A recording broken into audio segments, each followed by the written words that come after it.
नमस्कार, हमारे YouTube channel पर आपका स्वागत है। अगर आप चैनल पर नए हैं तो कृपया चैनल को सब्सक्राइब कर लें, जिससे नई कहानियों की नोटिफिकेशन आपको मिलती रहे। अगर आपने चैनल को पहले से सब्सक्राइब कर रखा है तो आपका बहुत बहुत धन्यवाद। चलिए शुरू करते हैं कहानी मन की बात का दूसरा भाग।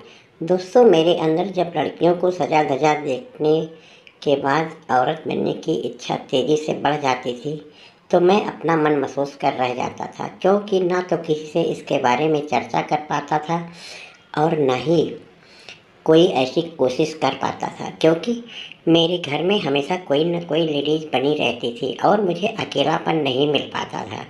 ऐसा नहीं था कि मेरे घर में लेडीज़ जैसे नहीं थी। भाभी और मम्मी के साड़ी ब्लाउज सब घर में रहते थे, लेकिन मुझे उन्हें पहनने का कभी मौका नहीं मिल पाता था। हालांकि मेरा मन बहुत करता था, ख़ास तौर से होली के दिनों में जब भाभियाँ आकर मुझे पकड़ के रंग लगाती थीं तो उनके कोमल कोमल कपड़े मेरे शरीर को टच करते थे, तो मेरा मन होता था काश मैं भी इसी तरीके से पहन करके रहूं और लड़कियों के बीच में रहकर उन्हीं के साथ होली भी खेलूं। पर यह सब बस सिर्फ सपना ही रह जाता था।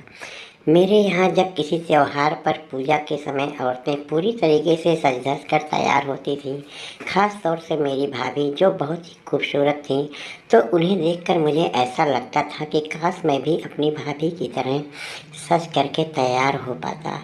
लेकिन क्या करूं, बस ये सब मन में ही रह जाता था। धीरे धीरे पता नहीं क्यों मेरे अंदर औरत बनने की इच्छा पूरी तरीके से बढ़ती जा रही थी और मैं इसे चाह कर भी कंट्रोल नहीं कर पाता था। एक बार कुछ ऐसा हो गया जो मुझे कभी भूलता नहीं।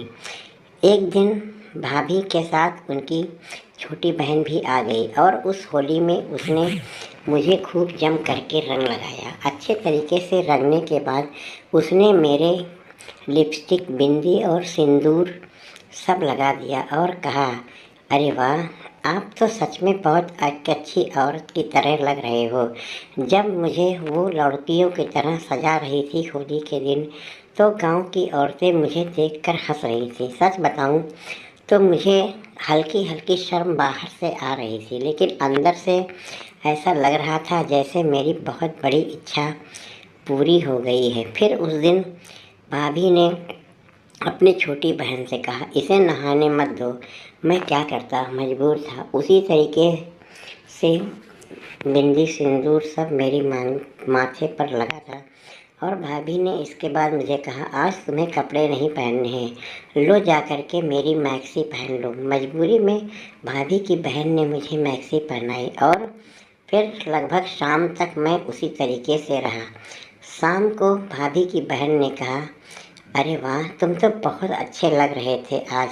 क्या तुम्हारा मन होता है इन सब चीज़ों को पढ़ने का, पहनने का? मैंने कहा, नहीं, ये तुमने मुझे ज़बरदस्ती करवा दिया, लेकिन ये सब करने की मेरी इच्छा नहीं है।